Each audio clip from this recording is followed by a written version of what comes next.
posisi hukum terkait kasus ini, kemudian memberikan klarifikasi. Itu tujuan daripada holding statement kami. Nah, baik teman-teman, kami bacakan holding statement tim hukum Ridwan Kamil. Mudah-mudahan tim holding statement ini mampu menjawab semua hal-hal yang ada di media sosial sehingga bisa selesai dengan baik. Satu, menindaklanjuti perkembangan isu mengenai klaim pihak tertentu yang mengaku memiliki anak dari klien kami, dari Bapak Ridwan.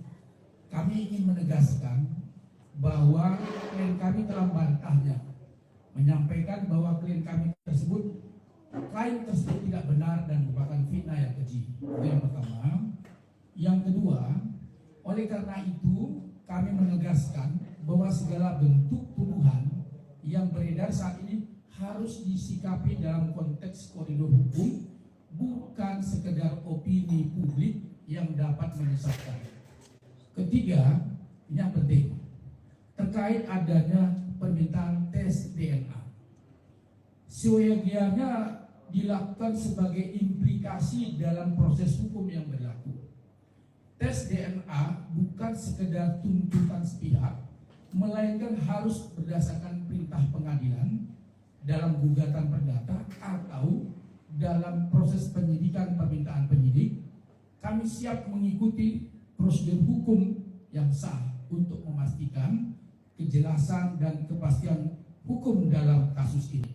Namun demikian, ini kami mohon dicatat, namun demikian, jika kedua belah pihak, Pak Ridwan Kamil dan LM, meminta atau menjalankan tes DNA sepakat tanpa perintah pengadilan, saya tegaskan, kalau sepakat tanpa perintah pengadilan, maka Ridwan Kamil siap melakukan tes DNA kapanpun dibutuhkan dengan mengajukan permohonan ke DVI Mabes Polri.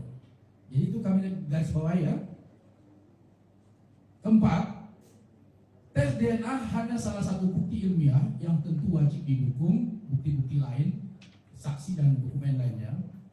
5, oleh karena itu kami mengajak semua pihak menahan diri dari spekulasi yang dapat memperkeruh situasi serta menghormati upaya-upaya penyelesaian masalah ini melalui jalur hukum. 6, kami selaku kuasa hukum telah menyampaikan tanpa mengurangi rasa hormat agar pihak yang mengklaim isu dimaksud untuk menyampaikan bukti-bukti otentik tersebut, karena negara kita ini negara hukum, menjadi sangat terhormat apabila pihak-pihak dapat bertindak secara adil bermartabat melalui upaya hukum. Ketujuh, kami kuasa hukum sangat menghormati klaim apapun dari yang ditujukan oleh pihak LM kepada klien kami. Namun sekali lagi kami tegaskan harus dengan cara-cara yang bermartabat melalui sarana hukum, proses hukum, bukan lewat penggiringan-penggiringan opini. Kedelapan, klien kami memiliki hak upaya hukum terhadap pihak manapun yang telah merugikan klien kami dengan penyebaran isu yang tidak benar dan fitnah. Kami percaya semua menghormati hukum. Kesembilan, kami sangat menyadari klien kami maupun pihak yang mengajukan klaim tidak mendasar kepada klien kami dan sudah seharusnya semua menghormati proses hukum dan putusan pengadilan nantinya. Terakhir, 10, Pak Ridwan Kamil berharap proses hukum maupun nantinya secara mandiri, kalau kedua belah pihak sepakat, akan mengakhiri semua konflik atau polemik yang ada dan menjadi upaya terakhir yang adil dan martabat dan memberikan kepastian hukum bagi semua pihak. Itu holding statement kami yang kami sampaikan pada hari ini. Mudah-mudahan media bisa paham apa yang kami sampaikan dan bisa menjawab semua yang semua berita-berita yang ada di media sosial. Saya kira itu yang statement yang kami bisa sampaikan. Mudah-mudahan bisa terjawab dan kemudian kita bisa sesi tanya jawab. Naik tadi pertanyaan, apakah ada hubungan RK dengan LM. Pak RK sudah menjawab dan sudah membantah secara tegas. Jadi saya tidak perlu mengulang lagi, Pak, karena beliau sudah membantahnya. Kemudian mengenai hubungan Bapak dengan Ibu Atalia, sampai saat ini hubungannya baik-baik saja. Kedua belah pihak, ibu maupun bapak, menjalani rumah tangga dengan baik, dengan harmonis. Ibu Atalia menghormati proses hukum yang ada, kemudian memberikan support kepada bapak. Jadi kalau ada polemik-polemik yang di luar yang berasumsi spekulatif, tolong supaya itu tidak disampaikan. Kenapa? Karena bapak dengan ibu sampai saat ini menjalani proses ini dengan baik, dengan tenang, karena ini adalah ujian. Tidak ada rumah tangga yang tidak ujian. Saya, teman-teman semuanya pasti punya ujian, punya masalah dalam rumah tangga. Tinggal masalahnya itu berat atau kecil. Nah, ini kemungkinan ini besar masalahnya. Nah, tinggal ujian ini dihadapi dengan tenang, dan ibu dan bapak menghadapinya dengan tenang.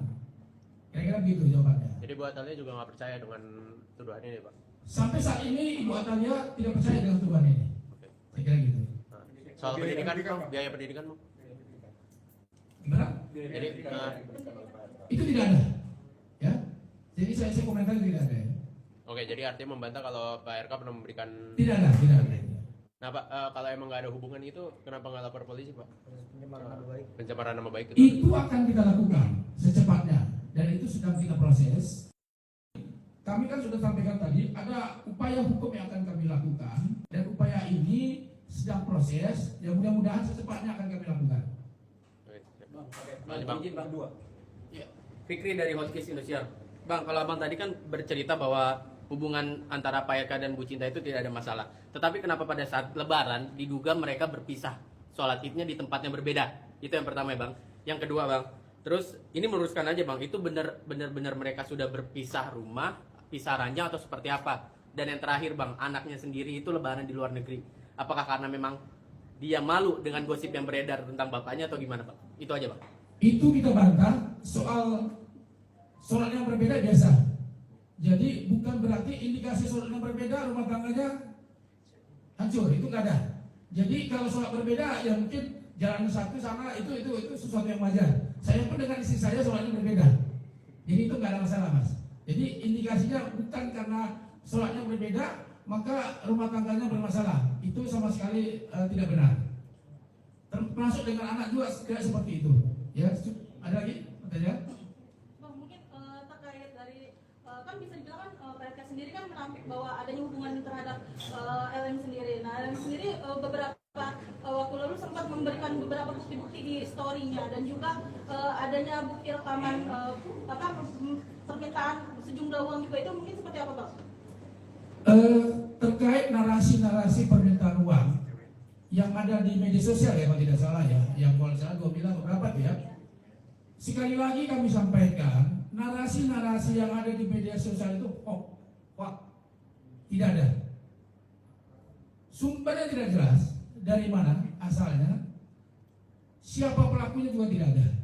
Jadi kalau ada permintaan 2 miliar dari LM kalau tidak salah ya kepada Pak RK disebutkan di dalam media sosial itu, sekali lagi kami tegaskan itu hoax.